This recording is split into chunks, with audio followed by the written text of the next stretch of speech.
Hello, friends. This is Linda Taylor, back to talk to you a little bit about using Microsoft Word, how to make it work for you, how to make it easier for you. I think for many people, Microsoft Word is wonderful. They open it and start typing, but there are a lot of things embedded in Microsoft Word. There are a lot of tools available to you that can make your life a lot easier. I'm Linda Taylor, author of the book Pathway to Publication, published just this past March 2023. And if you're someone who has got manuscripts that you've written or pieces that you've written and you're not sure what to do next, how to navigate the publishing world, that book is for you. You can check out the book and the worksheets that go with it on my website, lindaktaylor.com.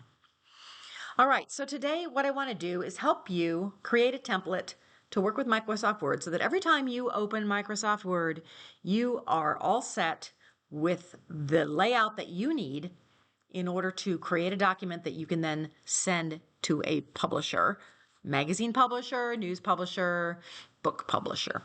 There are certain standards in the industry that publishers expect you to know. And so let's put our best foot forward by at least delivering manuscripts that look the way the publishers want them to look, right? That's where we're headed with this.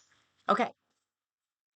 Publishers like manuscripts to come in, Microsoft Word, 1-inch margins, Times New Roman, 12-point font, double-spaced, indented paragraphs that are not indented with tabs or with spaces.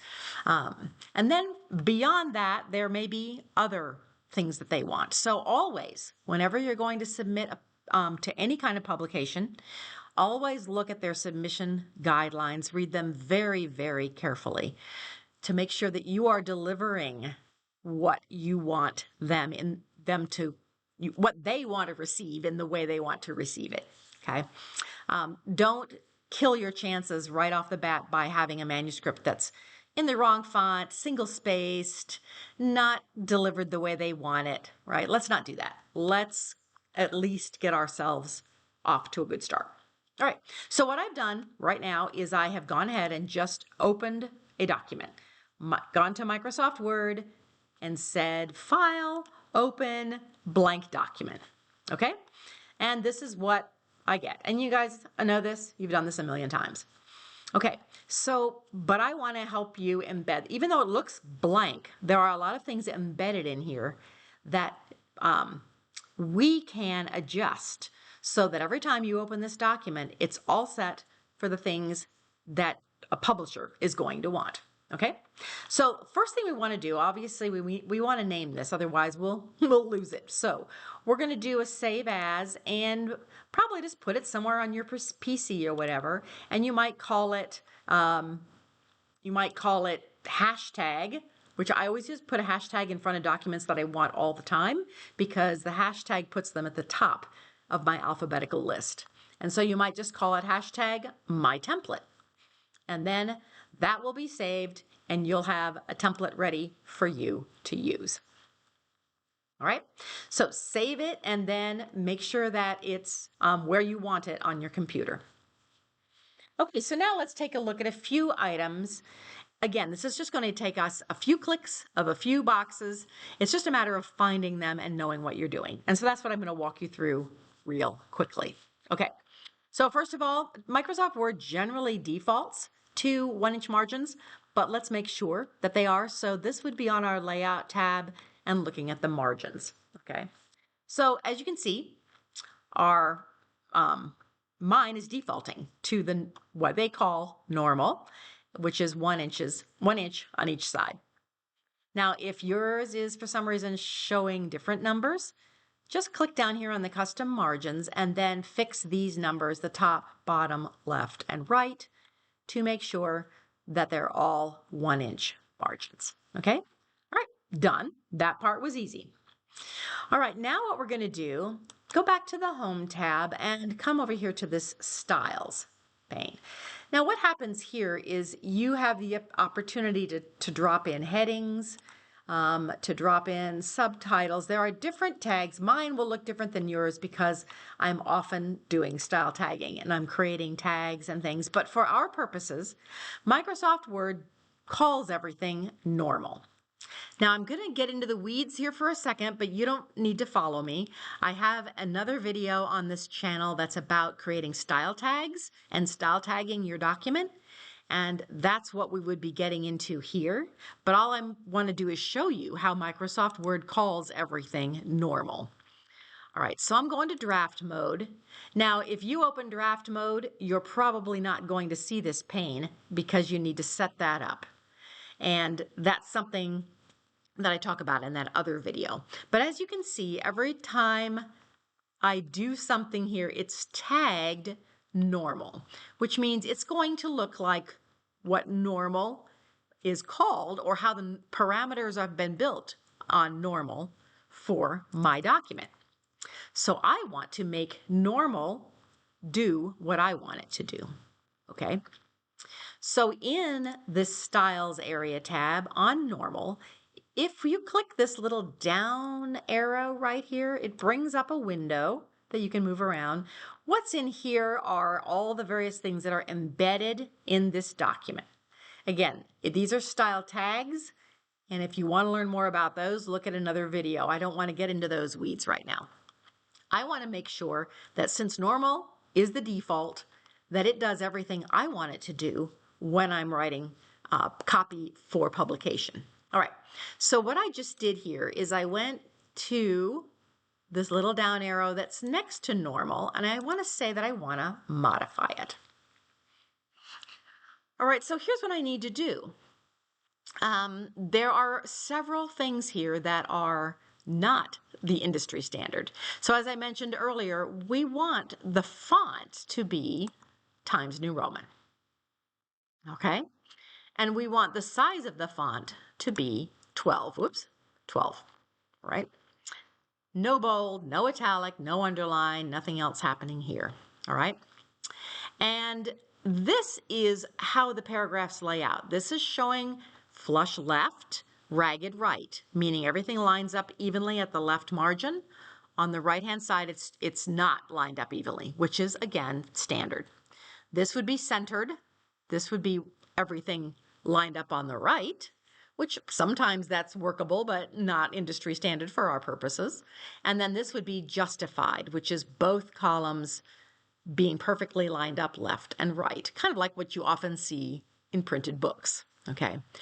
But we don't want to do that in our manuscript. We want it to be flush left, ragged right, okay?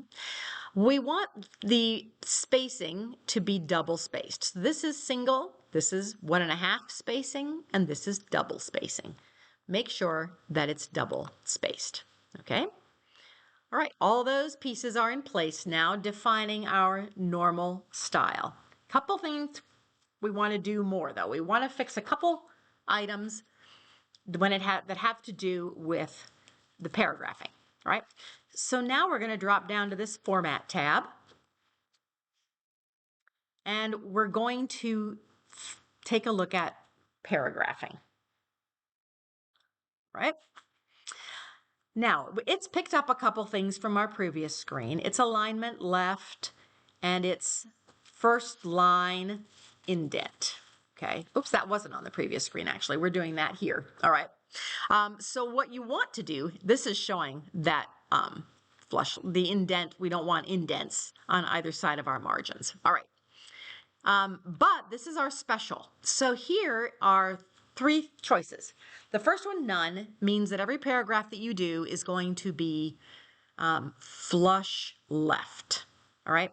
And so this is helpful, I guess, if you're typing material for, say, blog posts or business letters and you need to have block text.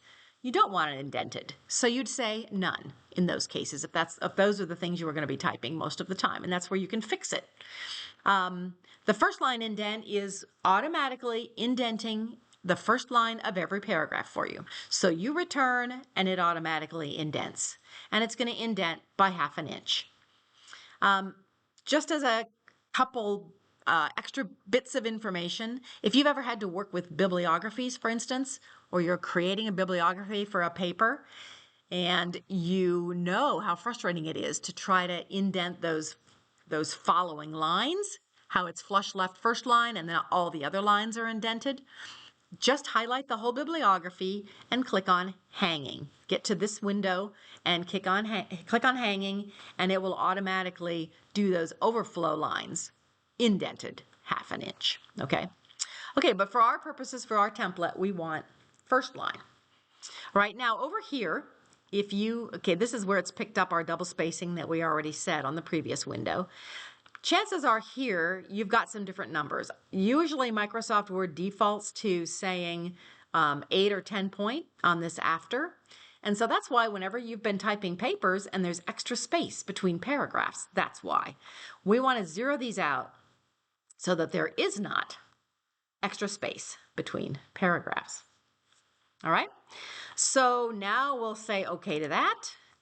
And one more button on this previous screen, we want every time there's a new document based on this template, we want it to do these things. And so we'll say okay, and you'll see that up here my template changed, or my menu changed to match what I just said I wanted normal to be. Before it said Calibri, now it says Times New Roman. Okay, and you can click out of that.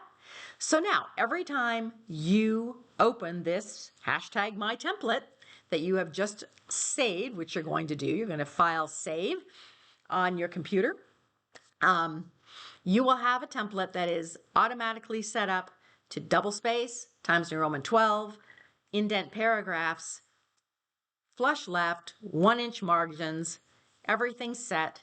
And now open it and save it as the new document, the new article that you're writing with whatever title you want every time. And then you'll always have these pieces embedded that you need in order to be following industry standards. Now, remember, again, I said always follow submission guidelines. If it says it wants it 1.5 spaced, then you can go through and fix that by just the buttons that I showed you. If it says it wants a different font, perhaps it wants Garamond, or it wants something else, you can real quickly change all of that. You don't have to change it in the template. You can go ahead and change it right in the manuscript that you're working on, because that's the guidelines for that particular manuscript. It may want page numbers. It may want headers of some kind. It may want certain information on the first page. Always follow the guidelines. But again, this template will help create for you the standard that you need most of the time in the publishing industry. Thanks for listening. If you have questions, pop on over to lindaktaylor.com, send me an email, and I'll see what I can help you out with. Have a great day.